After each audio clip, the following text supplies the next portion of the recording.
Монгол Улсын ерөнхийлөгч хүрэлцэх энэ сарын эхээр эх технологийн бүрэлдэхүүнд багтдаг Итали улсад төрийн ажил хийснийг үзэгч та бүхэнд томилоо өргөе. За Итали улсын соёл урлаг, хоол хүнс, үйлдвэрлэл технологиороо алдартай Европын холбоог үүсгэн байгуулагчдын нэг дэлхийд нөлөө бүхий улс.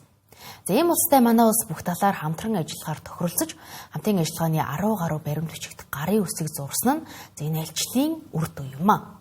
За хамгийн гол нь энэ альчлалаар хоёр улс харилцааны төвшнөө хоёр шат алгасан ахиулж стратегийн түншлэлийн түвшинд хүргэлээ. За ингэснээр манай улс Европын холбооны 2 дахь улстайгаа стратегийн түншлэлийн харилцаатай болж байгаа юм а. За өмнө зөвхөн холбооны бүгд найрамдах Герман улстай стратегийн түншлэлийн түвшний харилцаатай байсан юм а. Хамгийн том амжилт бол мэдээж стратегийн түншлэлийн түвшинд хүрсэн, өөрөөр хэлбэл харилцааныхаа түвшинд бид нэр ахиулсан. За энэ нь өөрөө гадаад бодлогын хувьд маш чухал үйл явдал. За ингэхээр бид нар бүхий салбарын хамтын ажиллагаа бол шат дахиад арай өндөр түвшинд харилцсанаа, илүү ойлголцсноо, илүү ойртож хамтарч нэгтэрч ярьснаа гэсэн ийм агуулгатай. За улс төрийн харилцааны хувьд ч гэсэн бид нар олон улсын түвшинд бие биенийг өргөжж дэмждэг. Санал хураалтууд дээр бид нар харилцан бие бинийгээ дэмждэг. Энийг үргэлжлүүлээ. Дэлхийн их тайван аюулгүй байдлын төлөө, бас ардчлалын төлөө өөрөөр хийж чадах хэмжээнд хувь нэмрээ оруулж байгаагаа бас мөнлөж дүгнэж ярьсан. Энэ бас их чухал байсан. Ерөнхийлөгч хүрэлцэх Итали улсын ерөнхийлөгч Сержио Маттериала нарын хэлэлцээ маш үр дүнтэй боллоо. Тухайлбал Итали Монголын харилцааг стратегийн түншлэлд хүргэн ахиулж байгаад бид бахархалтай байна. Стратегийн түншлэл тогтоосноор манай хоёр улсын харилцааг зарим салбарт эрчимжүүлж, улс төрийн яриа хэлэлцээ, эдийн засгийн хамтын ажиллагааг идэвхжүүлэх ач холбогдолтой. Итали Монголын эдийн засгийн тогтолцоо хоорондоо маш тохиромжтой гэдгийг бид мэднэ. Тэгвэл энэ тааламжтай нөхцөлийг улам сайжруулах нөөц бололцоо байна. Мөн Итали Монгол улс түүх соёлын үнэтэй өвөрөө холбогддог бөгөөд соёлын харилцаагаа улам бэхжүүлж дараагийн шатанд гарах гээд энэхүү айлчлал үр дүнгүй болно.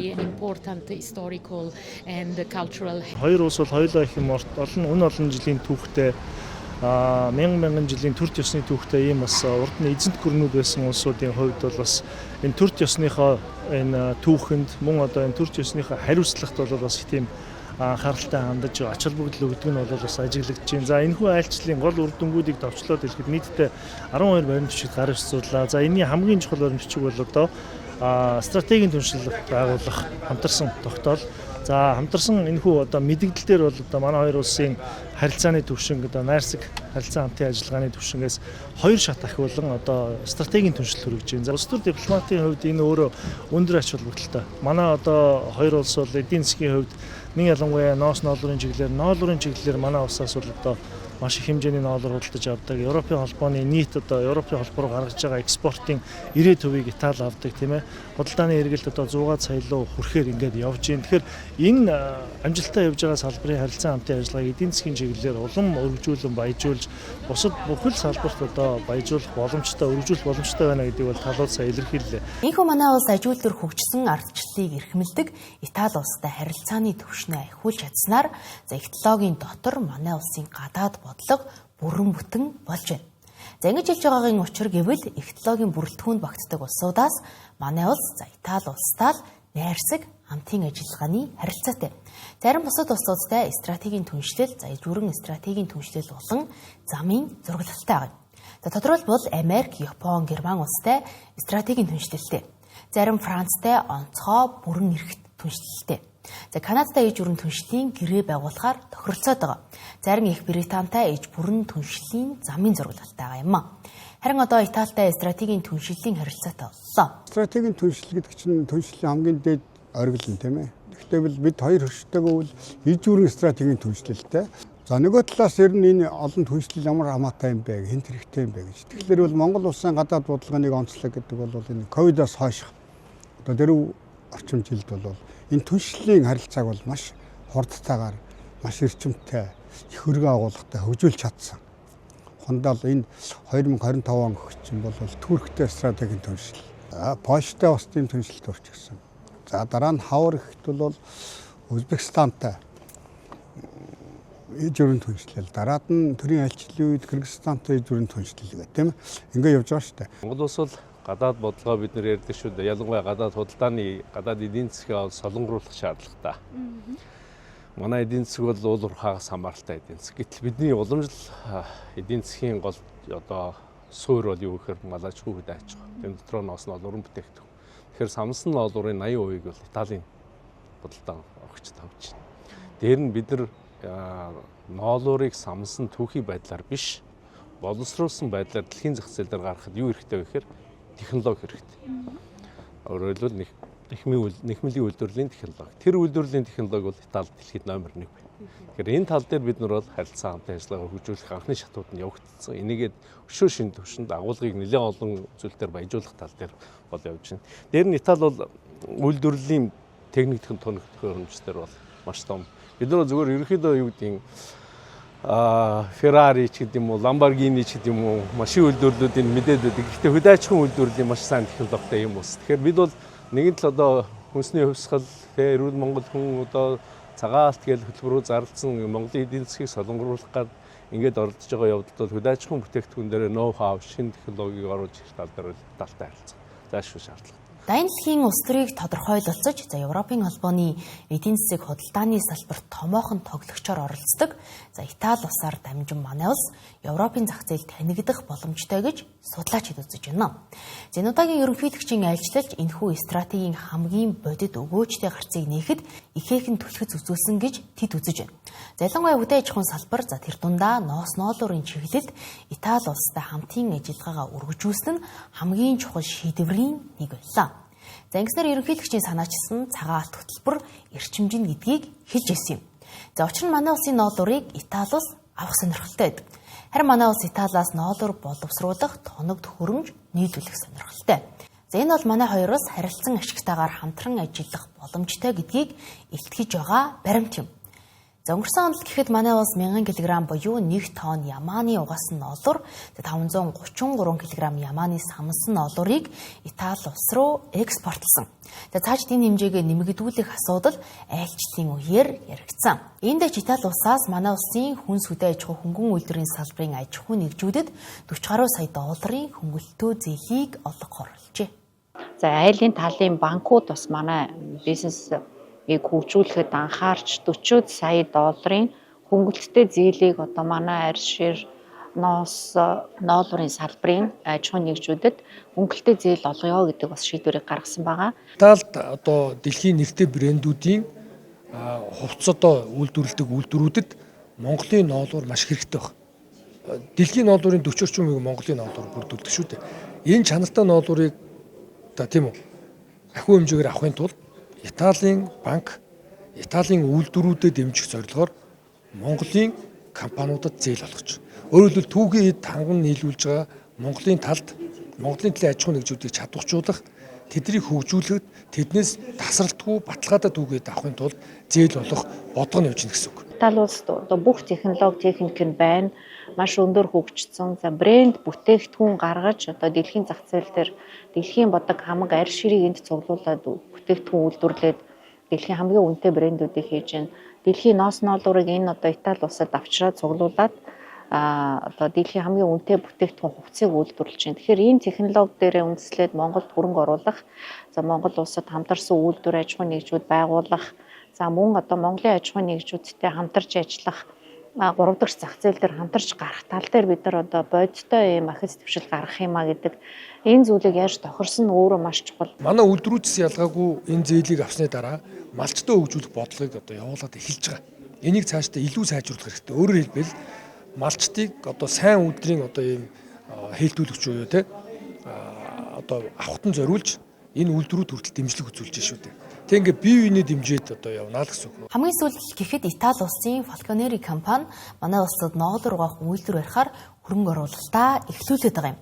Өнгөрсөн оны адилаар л гэхэд Итали улсаас Монгол улсад оруулсан шууд хөрөнгө оруулалтын хэмжээ 80 сая доллар байна. Хөрөнгө оруулалтаа аж ахуйн нэгжийн тоо 39 төгссөн байна. Энэ та цаашид нэмэгдэнэ гэсэн хүлээлттэй. Нэмэгдэх үндсэн ч энэ удаагийн айлчлалаар тавигдсан гэж хэлж болно. Тодорхойлбол айлчлалын хүрээнд Ром хотноо Итали Монголын бизнес форум зохион байгуулагдсан. Энэ бизнес форумд хоёр улсын 150 гаруй аж ахуй нэгж оролцсон. Бүр тодруулаад хэлбэл манай улсын хүнс хөдөө аж ахуй хөнгөн үйлдвэрийн салбарын 40 гаруй бизнес эрхлэгчид энэ форумд оролцсон. Үндсэндээ форумын үр дүнд 4 санамж бичигт гарын үсэг сурсан байна. Гэхдээ ч Монголын талаас самсан ноолорынхаа 80 гаруй хувийг бол Итали улс руу гаргаж байгаа. Дээрээс нь бид бас Итали улсаас бас хүнсний бүтээгдэхүүн, хөдөө аж ахуйн одоо гаралтай тоног төхөөрөмж бас авдаг. Тийм учраас бол одоо цаашдаа энэ хамтын ажиллагаа улам хөргөжүүлэх талаар хоёр талын одоо танилцуулгууд нэлээд хийлээ. Одоо тэгээ манай талын боломжууд ийм байна, Италийн талын боломжууд ийм байна. Тэгээ цаашдаа бид нар хамтраад энэ эдийн засаг болон өргөж улам нэмэгдүүлэх талаар нэлээд одоо хамтын ажиллагаа, communication одоо ажлууд хийгдэж байна л да. Ноолорынхаа үйлдвэрийг Монголд барьж байгаа. Тэр тал дээр илүү анхаарал хандуулж байна. Мөн одоо хүнсүдэ аж ахуйн зарим бүтээгдэхүүнийг Итали руу экспортлож авах талаар бас ярилцж байна. Мөн одоо манай Хүннү хот болон аялал жуулчлалын салбартаас хамтран ажиллах талаар нэлээд яригдж байна л да. Манай худалдаа ажрын танхим бол Итали улсын хоёр том агентлагтай бол гар үсэг зурж байна. Энэ Италийн худалдаа хөрөнгө оруулалтын агентлаг энэ 1924 онд байгуулагдчихсан. Ер нь байгуулалтын цагаас эхэлж Итали улсын жижиг бизнесийг яаж дэлхийн зах зээлд гаргах вэ? Үүнд ямар санхүүжилт хийх вэ? Технологи хэрэглэх 100 жилийн тасралтыг явж байгаа туршлага байгаа. Мөн түнчлэн Siemens-ийн нөгөө талын агентлаг бол бас адилхан. Ялангуяа инновац технологи санхүүжилтийн асуудлыг бол төрийн механизмыг олон нийтийн засаглалын механизмыг ашиглаж яаж санхүүжилтийг босгох гэдэг дээр бол харилцан туршлага байгаа. Энэ хоёр агентлагтай бид нар гар зурснараа мөн бид нар Монгол улсад байгаа өнөөдөр хөгжих гэж яваа манай бүх компаниуд бол хэрэгтэй менежментийн том тогтолцоог оруулж ирж байгаа гэж болно. Бид нар Итали улсад ирээд Италийн жижиг дунд үйлдвэрлэгчийн холбоотой хамтын ажиллагаа эхлүүлээд байна. Энэ утгаараа бид нар Италийн жижиг дунд үйлдвэрлэлийн холбоо гэдэг бол баялаг түүхтэй, 85 жилийн түүхтэй ийм том байгууллага байгаа. Энэ байгууллага нөрөө 700 гаруй гишүүдтэй. Түүнээсээ 300 гаруй мянган тун идэвхтэй ажилтдаг юм байна. Тэгэхээр манай тус талын хэлж байгаагаар манай Монгол улсын хувьд бол тийм онцгой, тийм түүхийд бараа бүтээгдэхүүн байна. Энэ түүх бараа бүтээгдэхүүн дээр Италийн техник технологиг ашиглаад хамтдаа дундаасаа дэлхийд гайхагдах брендийг бий болгоё. Аль талтан байгаа ямар давуу тал байгаа тэргээ нийлүүлээд ийм сайхан бүтээгдэхүүнийг бий болгоё гэдгийг зорж байна. Энэ утгаараа бид нар дараагийн арга хэмжээнд Италид Монгол улсад Италийн жижиг дунд үйлдвэрлэгчдийн эрхлэгчид маань ирээд хамтран уулзалт хийх, бие биентэйгээ туршлага солилцох их мэд ажлуудыг хийхээр төлөвлөж байна. Дэлхийн одоо тэргүүлэх Санта Кроце арьс ширний паркт очиж ажиллаад ирсэн. Тэнд очиод яг арьс ширний салбар цогцолцоо маань яаж байдгүй, яаж хөгждөгөө энэ зөвхөн одоо үйлдвэрлэхээс илүү судалгаа хөгжүүлэлт, хүний нөөцөө бэлтгэж чадварчлах, энэ гадаад худалдаа, энэ доктортой үйлдвэрлэл гэдгийг яаж хардгөө, энэ цэвэрлэх боломжийг хэрхэн яаж шийддэггүй, энэ бүх тал дээр маш дэлгэрэнгүй мэдээллийг авч дээрээс нь хамтын ажиллагаагаа арьс ширний Монголын арьс ширний холбоо болон Италийн арьс ширний холбоо хилцэж тохиролцсны үндсэн дээр самжичгаа байгуулсан. Манай агентлаг Италиас гадаад руу экспорт хийх бүхий л талын дэмжлэг үзүүлж ажилладаг. Мөн гадаадаас Итали руу хөрөнгө оруулалтыг дэмждэг агентлаг юм. Санамж бичгийн хүрээнд бид нар бүхий л талдаа хамтран ажиллана гэж бодож байгаа. Нэг ялангуяа Италийн нарийн технологи шингэсэн жижиг тоног төхөөрөмжийг экспортлох боломжууд байна гэж харж байгаа. Түүнээс гадна бусад салбаруудад ч хамтарч ажиллах боломжтой юм. Энэхүү хэд хэдэн салбарт хоёр улсын аж ахуйн нэгжүүд хамтран ажиллахаар болсон. Харин тэдний бизнесийн хамтралыг үр дүнд хүргэхэд чухал ач холбогдолтой хэд хэдэн бодлогын баримт бичиг энэ альчлалаар үзэглэгдсэн. За үүний нэг нь зам тээврийн салбар байлаа. Тодорхойлбол манай улсын тээвэрчид Европын орнууд руу бараа бүтээгдэхүүнээс саадгүй тээвэрлэх, 3 дахь улсын зах зээлд нэвтрэх, хоёр улсын хооронд тэр конвенцийн хүрээнд ачаа тээвэрлэлтийг зохион байгуулах боломж өртжээ. Ингэснээр хоёр улсын гадаад худалдаа өргөжнө гэж салбарын сайд үзэж байна. Италийн зам тээврийн сайдтай тээврийн хилцээр зурах одоо ажлыг гүйцэтгэлээ. Тэгээ ингэснээр одоо тээврийн гэрээ зурагцсанараа одоо Монголоос одоо ачаа бараа экспортын ачаа бараа наашаа Итали руу гарах, Европ руу гарах. Дээрээс нь одоо Европоос болон Итали улсаас бас манай улс одоо импортлдог ачаа бараа шууд явах юм боломж эрх зүйн орчныг бий болгож байгаа. Манай улсаас голдуу бол ноолуурын бүтээг одоо угаасан ноолуур, самсан ноолуур өнгөрсөн жил одоо нийтдээ 82 сая долларын одоо самсан угаасан ноолуур Итали улсад экспортлсон байна. Дээр нь бас үлэн гэдэс болон дотор мах мөн одоо баг зэргийн одоо хоньны мах ийшээ экспортоор гарсан. Тэгэхээр цаашдаа бол тээврийн салбар одоо ингэж харилцан одоо гэрээ байгуулж хөгжснөөр одоо Европоор одоо дамжиж тээврийн эрх зүйн орчин бий болсон. Одоо иргэд аж ахуйн нэгжүүд одоо шууд ачаа бараагаа шууд экспортлох, шууд явуулах, хоног хугацаа хожих гээд маш их олон давуу талыг бий болгож. Хуучин бол бид нар ч нөө контейнераар далайгаар явуулаад тэгээ одоо бол далайгаар одоо тээврүүл голдуу нэг 50-60 хоног буюу одоо 2 сар 3 сар болдог байсан бол одоо нэг 14 хоногийн хугацаанд шууд одоо ингээд явцдаг юм боломжийг өгүүлж өгч байгаа л гэсэн. Зам тээврийн салбарт хийгдсэн энэхүү баримт бичиг нь манай улсын экспортын чухал бүтээгдэхүүн болох угаасан самсан олборын экспортыг нэмэгдүүлэхэд чухал ач холбогдолтой гэдгийг хэлж байлаа. За энэхүү Итали улсад хийсэн ерөнхийлөгчийн төрийн айлчлалын хүрээнд бодлогын баримт бичгүүд болон хувийн эмчилгээний хамтран ажиллах гэрээнд гарын үсэг зурснаас гадна нэгэн үйл явдлын нээлт ерөнхийлөгчийн айлчлалтай давхцсан юм а. За энэ бол бэлчээр ба нүүдлийн мал аж ахуй эрхлэгчдийн жилийн нээлт байсан юм. За энэ үйл явдлын учрыг тайлбал 4 жилийн өмнө манай улс нэгдсэн үндэсний байгууллагын гишүүн 196 орноор нэгэн санаачлагыг дэмжүүлж чадсан. За энэ бол 2026 оныг бэлчээр ба нүүдлийн мал аж ахуй эрхлэгчдийн жил болгон зарлах санаачлаг юм. Сар хүрэхгүй хугацааны дараагаас хэрэгжиж эхлэх энэхүү санаачлагын нээлт Монгол улсын ерөнхийлөгч Ухнаагийн хүрэлцэхийг Итали улсын Ром хотноо айлчлах үед тохиосон юм а. Хүнсний аюулгүй байдал, хүнсний хангамж бол дэлхийн нийтийн анхаарлын төвд орсон асуудал. Уур амьсгалын өөрчлөлт, цөлжилт, геополитик, геостратегийн сөргөлдөө, мөргөлдөө ингээд бид нар egzэгтэй зөрчил мөргөлдөөнтэй дэлхийн ертөнцид өнөөдөр амьдарч байна. Үүнийг дагаад хүнсний аюулгүй байдал, хүнсний хангамж хүн төрөлхтөнд хамгийн их хэрэгцээтэй зүйл болсон. Тэр утгаараа өнөөдөр нүүбийн хүнс хөдөө аж ахуйн байгууллагын хэрэгцээ шаардлага, үүрэг оройл, хариуцлага хүн төрөлхтөнд хамгийн чухал одоо байгуулга болсон гэдгийг одоо би бас энэ ч зориуд тэмдэглэн хэлхийг хүсэж байна. Мөн Монгол улс бэлчээр ба нүүдлийн мал аж ахуй эрхлэгчдийн олон улсын жилийн хүрээнд харилцан уялдаа холбоотой хөтөлбөр бүс нутгийн судалгааны санаачлагыг хүнс хөдөө аж ахуйн байгууллагатай хамтран хэрэгжүүлж эхлээд байгааг бас та бүхэнд хэлхийг хүсье. Бэлчээр ба нүүдлийн жилийн арга хэмжээний хүрээнд одоо Монгол улс энэ нээлтийг тохиолдуулаад ер нь бол эх 2026-нд хэрэгжүүлэх ажлынхаа төлөө бол хамтраад одоо гаргацсан байж байгаа. За энэ хүрээнд бол бид нар энэ бусад орнууд болж байгаа энэ КОП-той холбоотой салбар хуралдаанууд төр Монгол улсын бэлчээрийн мал аж ахуйн салбар за түүний ололт амжилт бэрхшээлүүдийг одоо сурталчлах, танилцуулах гэдэг олон ажлуудыг бол төлөвлөсөн. За түүнчлэн одоо КОП17 нэгдсэн арга хэмжээний үеэр бол Монгол улсад одоо энэ бэлчээрийн мал аж ахуйтай холбоотой орнуудын өрж хэд хэдэн одоо томоохон одоо Монгол улсын бэлчээрийн мал аж ахуйтай танилцуулах, за түүнээс одоо нэгдсэн урайлгыг гаргаж олон улсад сурталчлах, танилцуулах, за түүнтэй холбоотойгоор бэлчээрийн мал аж ахуйн эрхлэгчдийн орлогыг нэмэгдүүлэх чиглэлд бол бас нэлээдгүй ажлуудыг бол хийхээр төлөвлөн ажиллаж байна. Энэхүү Итали улсад хийсэн ерөнхийлөгчийн айлчдын үр дүнд манай улс худалдаа, хөрөнгө оруулалт, хөдөө аж ахуй, хөнгөн үйлдвэрлэл, зам тээвэр, боловсрол, шинжлэх ухаан, соёл, спорт, аялал жуулчлал, хэвлэл мэдээлэл зэрэг олон салбарт харилцан ашигтайгаар хамтран ажиллах орлоо. За энэ дэч өрхөнд Итали улсын ерөнхийлөгч Сержио Матарелла манай улсад хариу ажиллал хийхээр тохиролцсон.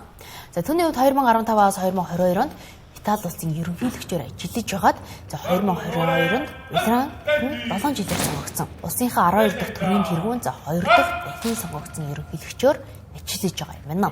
Түүний хийх хариу ажиллалаар хоёр улсын хамтын ажиллагааны томоохон шийдвэрүүд гарна гэсэн хүлээл судлаачдын дунд эдийн өвсөд байгаа юм а. За энэхүү Итали улстай хийсэн айлчлал өндөрлөж зараас нь ерөнхийлөгч хүрсэх Итали улсын Ром хот дотор байрлах гэгэн ширээт улсад төрийн ажил хийсэн. За 0.44 м2 нутаг дэвсгэртэй энэхүү хот улсыг хүмүүс Ватикан гэдгээр нь илүүтэй мэддэг. За хотынх нь нэр Ватиканч, за улсынх нь албан ёсны нэршил нь гэгэн ширээт ус юм.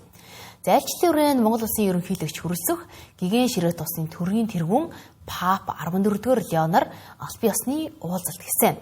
За 800 гаруй хүн амтай энэ хот улс за бусад улс орнуудын адил стандарт дотоодын нийт бүтээгдэхүүний хэмжээгээр хэмжигддэг. За голчтон арилжааны бус их усүр буюу хандив, аялал жуулчлал, музейн хураамж зэргээс бүрддэг. За энэ айлчлалын хүрээнд ямар нэгэн гэрээ хэлцлүүд бол хийгдэг байгаа. Зарим Монгол улсын Чингис хаан үндэсний музей болон Ватиканы апостолын архив хооронд хамтын ажиллагааны санамж бичигт гарын үсэг зурсан юм а. За Пап Францис 2 жилийн өмнө ерөнхийлөгчийн урилгаар Монгол улсад төрийн айлчлал хийж байсан. За тэрээр 2 улс 13 дугаар зуунд илч илгээж албан ёсоор харилцаж гиснээс хойш 777 жилийн дараа Монголд ирсэн анхны пап Гэгэн Ширээ тусын төрийн тэрэг юм. Пап Францис төрийн айлчлалынхаа үеэр олон нийтэд хандаж хэлсэн үгэндээ за манай улсын дэлхий дахны инх тайван тогтвортой байдлын төлөө хүчин чармайлтад оруулж буй хувь нэмрийг өндрөөр үнэлж за Монгол улс бол оюун санаа зүсэг бичрэлийн эрхчлөөний бэлэг тэмдэг хэмээн тодорхойлжлаа. Ерөнхийлөгч хүрэлцэх айлчлалынхаа хүрээнд Ром хотын Гэгэн Мариягийн их сүмд Пап Францис агсны дурсгалыг хүндэтгэн унханд нь цэцэг өргөсөн юм а.